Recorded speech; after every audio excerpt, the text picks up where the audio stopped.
Muchas gracias, representante Wilson Arias. Muy buenos días para todos, para todas. Lo primero es agradecer a la bancada del Polo Democrático Alternativo por la convocatoria a este escenario.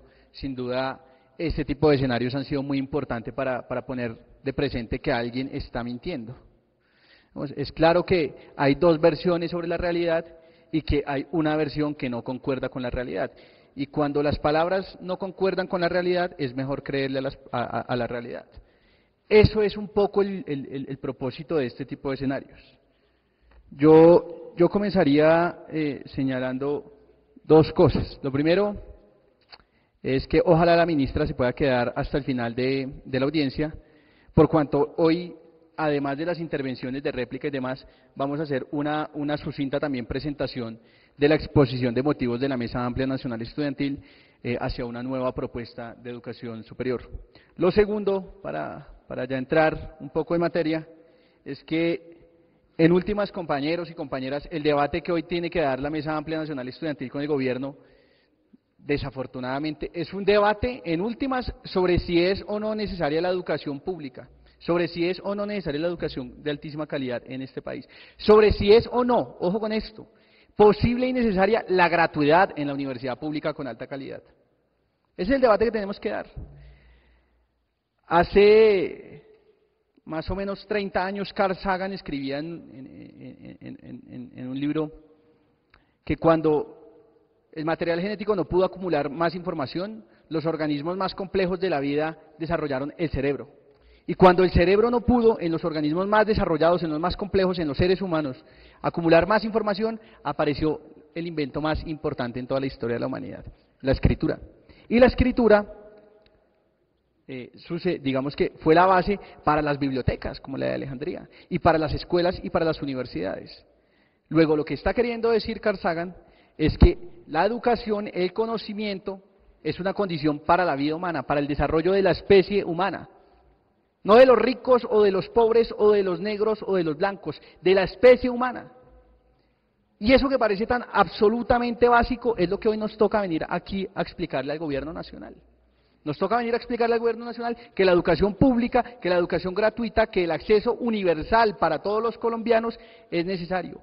Hace 300 años Adam Smith no hacía parte de la Mesa Amplia Nacional Estudiantil.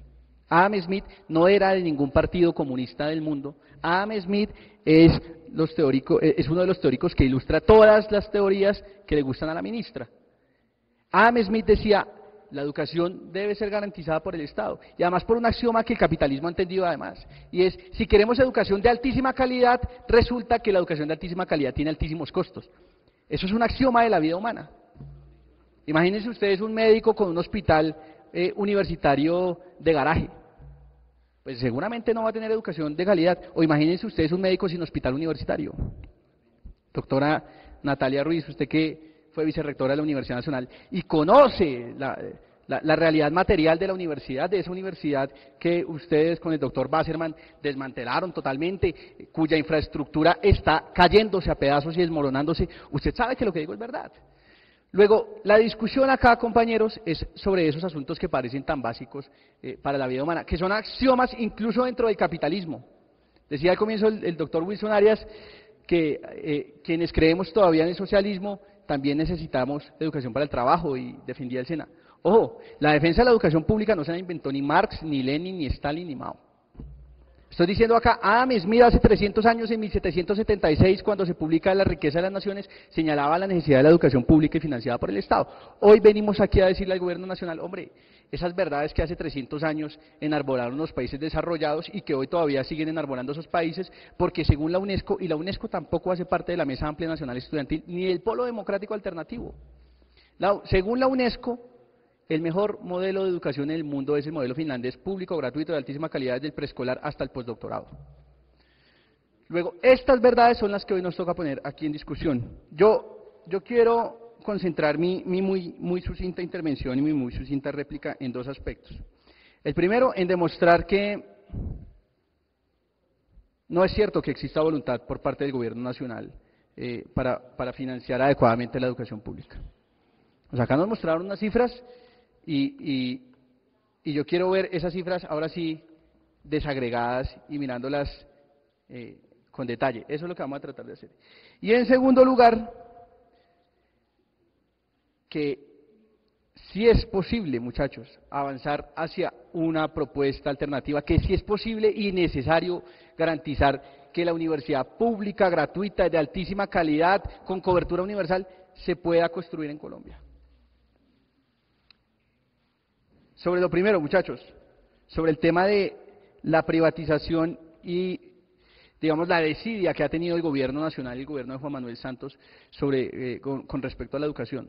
Hombre, solamente basta mirar el proyecto de ley que hundió la Mesa Amplia Nacional Estudiantil y recordarle algo al país. Si hoy se está hablando sobre educación superior en Colombia es gracias a la Mesa Amplia Nacional Estudiantil, a las movilizaciones del movimiento estudiantil.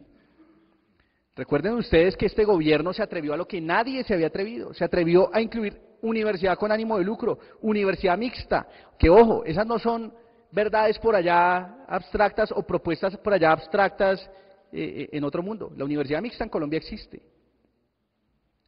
La universidad mixta es la Universidad Unitrópico, en Casanare, un esperpento jurídico que en el marco de la Ley 30 no debería existir, pero que ya existe. Pues, en eso ya se han venido dando pasitos, en convertir las universidades públicas en universidades mixtas. Pero bueno, sigamos.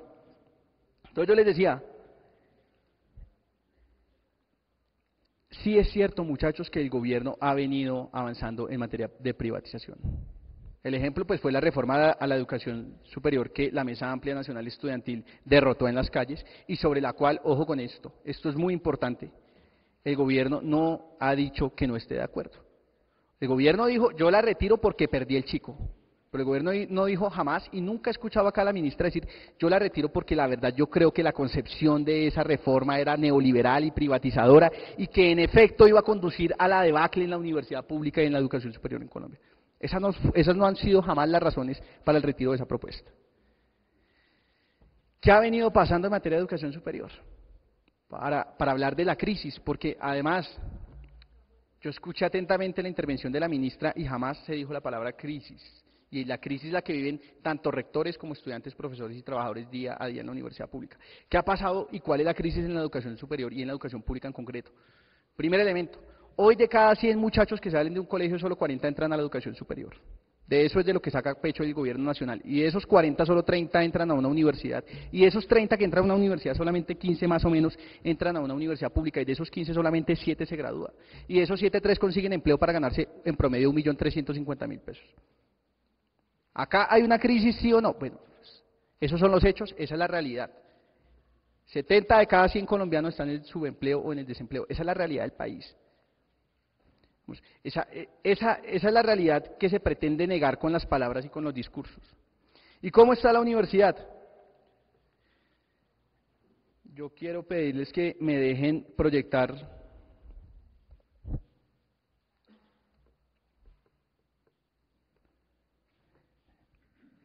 estos argumentos. Se expusieron el año pasado, pero hoy de nuevo toca volver a exponerlos. ¿Qué decíamos el año pasado? Decíamos, la privatización ha venido...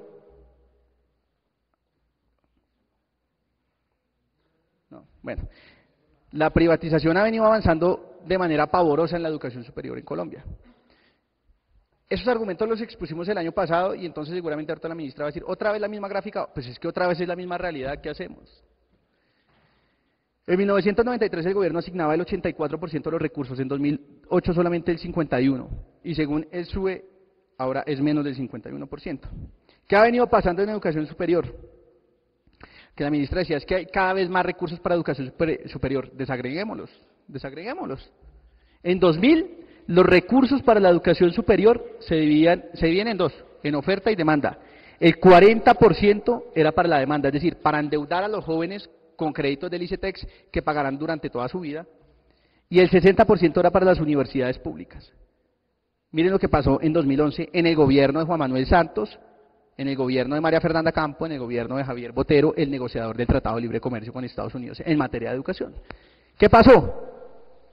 Que se invirtió esa proporción. Es claro que hay una apuesta por parte del gobierno nacional de privilegiar la financiación a la demanda, el incentivo a la demanda en el endeudamiento de las familias colombianas por encima del financiamiento del derecho, es decir, de la universidad pública. Y acá es necesario señalar algo también. ¿Cuál es el problema que ha venido señalando la Mesa Amplia Nacional Estudiantil respecto al ICETEX? Hombre, nosotros hemos dicho, desde que se creó la Mesa Amplia Nacional Estudiantil, que no aceptamos que ni tratados de libre comercio, ni el Banco Mundial, ni el Fondo Monetario Internacional le definan a Colombia la política educativa. Y resulta que tengo acá también en el computador los dos acuerdos de préstamo entre el Banco Mundial y el ICETEX, en donde Colombia se compromete, a cambio de $500 millones, a endeudar a las familias colombianas. El gobierno el año pasado proponía en su reforma, posteriormente lo hizo, dejar en ceros los intereses de estratos 1, 2 y 3. ¿Cuál es el lío? ¿Cuál es la trampa? Pues resulta que esos intereses no es que no se paguen, es que los pagamos todos con impuestos. ¿Y qué es lo que hace el gobierno colombiano? Pues pagarle los intereses al Banco Mundial, que somete además toda la política educativa al escrutinio de la gran banca multilateral. Ese es el lío que hay acá de fondo. Entonces, yo creo que acá hay dos problemas por lo menos. El primero, que quien es encargado de la agenda en materia de educación es la ministra María Fernanda Campo, no el Banco Interamericano de Desarrollo, ni el Banco Mundial, ni nada de estos.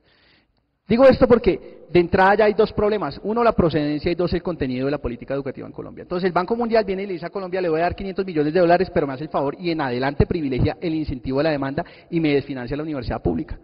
Y de manera muy dócil el gobierno nacional lo acepta. Y no solamente lo acepta, sino que dice: tranquilos, yo veo que las familias colombianas están endeudándose mucho y para que no se me llene esto de movilizaciones en todas partes, mejor yo le pago los intereses. Y dos,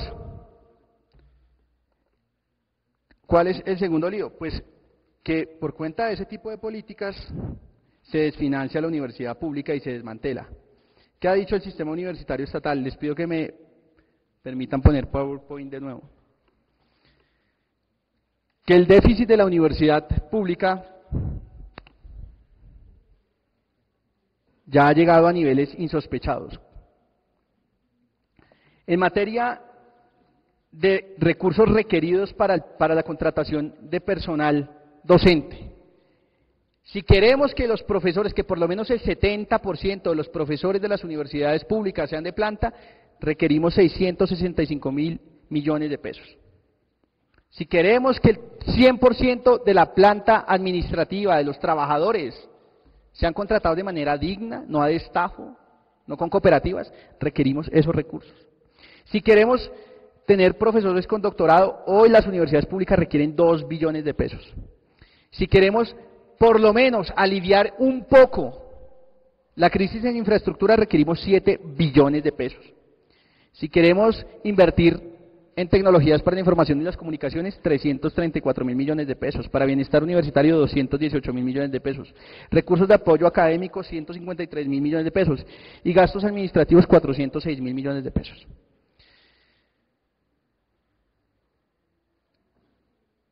$11 billones de pesos, un poco más, en total, que requerirían hoy las universidades públicas. Y el gobierno, en cabeza de la ministra, saca pecho por algo más de 100 mil millones de pesos. Bueno, la consigna que ha venido hoy a proponerle la mane al gobierno nacional y al país es 1 billón más para la universidad pública en su base presupuestal para el año 2013. ¿Y por qué? Porque el gobierno ha venido señalando que todo lo que ha propuesto la mane es imposible, que más o menos los estudiantes estamos locos. Y lo que acabo de mostrar es o que las universidades están tan mal que ya ni los rectores saben hacer cálculos, o que de verdad la universidad está mal. ¿Qué es lo que estamos diciendo? Para el año 2013 se aprobó ya un presupuesto general de la Nación en el cual se asignan 47 billones con B de billetes para el pago de la deuda pública. El país en los últimos años le ha regalado año por año cerca de 10 billones con B de billete en exenciones tributarias a las grandes multinacionales. Es más, según el profesor, según varios estudios en materia minero-energética, resulta que después de todos los cálculos en materia de regalías y pago de impuestos de las multinacionales, en Colombia, resulta que los colombianos terminamos pagándoles a las multinacionales porque se lleven los recursos. ¿Qué es lo que está diciendo la MANE? La universidad pública requiere hoy 11 billones de pesos. La Mesa Amplia Nacional Estudiantil ha venido trabajando en un nuevo esquema de financiación, que el 17 de octubre en las calles colombianas, con todos aquellos demócratas que creen que la educación en Colombia debe ser un derecho, que la educación pública debe ser gratuita y de alta calidad, con todas estas personas esperamos presentarle al país ese esquema de financiación, esa nueva ley de educación superior. Mientras tanto, lo que le estamos diciendo al gobierno es, regálele a la universidad pública lo que se merece. Es más, no es ningún regalo, es asígnele a la universidad pública 46 veces menos de lo que le va a asignar al pago de la deuda pública. Dele el 10% de lo que se están llevando las multinacionales en los bolsillos año a año. Finalmente, frente al tema de la crisis de la universidad pública, yo quiero dejar dos preguntas abiertas. Lo primero,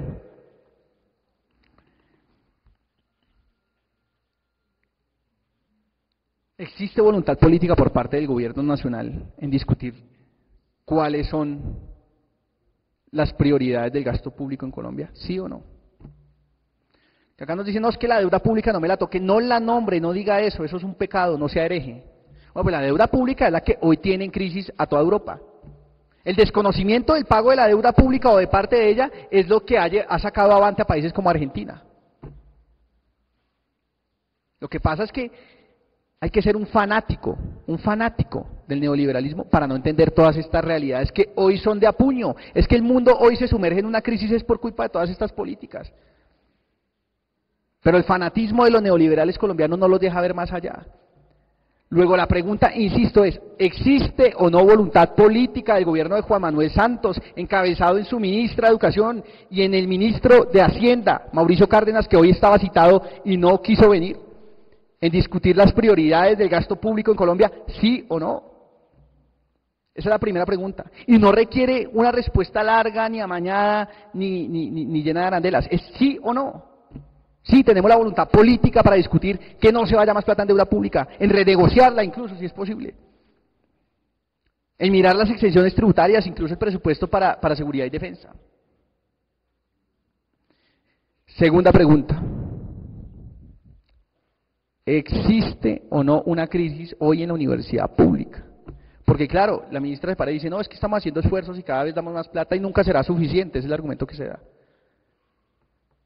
Pero no se dice nada sobre esos recursos que están pidiendo hoy las universidades públicas. Incluso, yo en un debate con el viceministro de Educación Superior, Javier Botero, lo escuché decir que las universidades tenían unas cuentas en superávit y que les sobraba la plata. Bueno, pues el doctor Botero no ha ido nunca a una universidad pública. Hombre, lo invito a que vaya a la Universidad Nacional, a la Facultad de Arquitectura que está cerrada, o al edificio de enfermería que parece la Torre de Pisa. Esa es la internacionalización de la universidad pública en Colombia.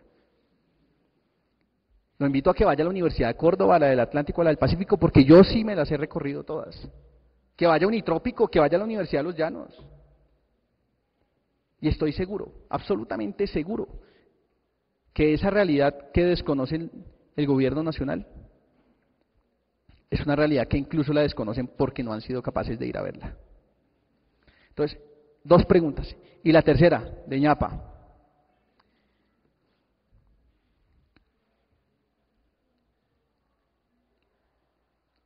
El gobierno nacional ha venido privilegiando la financiación a la demanda, el incentivo a la demanda. ¿Cuál es el problema de esto, muchachos? Y quiero explicarlo de manera muy clara, en tanto sea posible. Hombre, el profesor Jorge Iván González señala que la educación superior tiene una característica y es que tiene costos marginales crecientes e incluso con dinámicas exponenciales, es decir, que cada estudiante más y cada nivel de formación que uno avanza requiere más recursos. Yo lo decía al comienzo, si uno quiere educación de mayor calidad, pues le toca pagar más. Y como no queremos que en este país haya educación de alta calidad para quien tiene 16 millones de pesos y la Universidad Chevrolet para taxistas para quien no tiene nada, entonces queremos que haya educación pública, gratuita y bien financiada. La pregunta es, el gobierno nacional tiene una apuesta clara y la acabo de demostrar en el ICETEX, en endeudar a las familias colombianas y en no darle los recursos a la universidad pública. Tan es así, ministra, que los aumentos presupuestales del ICETEX son absolutamente inconmensurables al lado de los pírricos aumentos que se le hacen a las universidades públicas. La pregunta es, ¿el gobierno tiene la voluntad de revertir, no de cambiar o de matizar, no, de revertir esa política? Porque si no tiene la voluntad, la respuesta será clara, muchachos. El gobierno quiere privilegiar la educación como una mercancía y prestarle a los estudiantes para que endeuden a las familias, para que el gran capital financiero en Colombia, a nombre del Banco Mundial, se lleve los recursos de las familias con esos 500 millones de dólares que le prestaron al ICETEX para los créditos Access, y no quiere privilegiar el derecho a la educación. ¿Qué ha dicho la Mesa Amplia Nacional Estudiantil? Queremos que el gobierno financie 3 cosas en la universidad pública. El acceso. ¿Cuánto valen las matrículas de los estudiantes de las universidades públicas hoy en Colombia? Para el año 2011 valían 645.000 millones de pesos. ¿Eso es imposible? O que nos digan, no, es que no es posible. Segundo, que el gobierno garantice la permanencia, que garantice los sistemas de bienestar para toda la comunidad universitaria. Y tercero, que garantice la calidad, es decir, los profesores con doctorado, es decir, la infraestructura, es decir, todo este tipo de cosas. Termino con la pregunta de nuevo, ¿quiere el gobierno o no revertir esa tendencia privatizadora, cambiando la financiación que hoy asigna a la demanda y orientándola a la oferta? ¿Sí o no? Listo. Muchas gracias. Bien, gracias.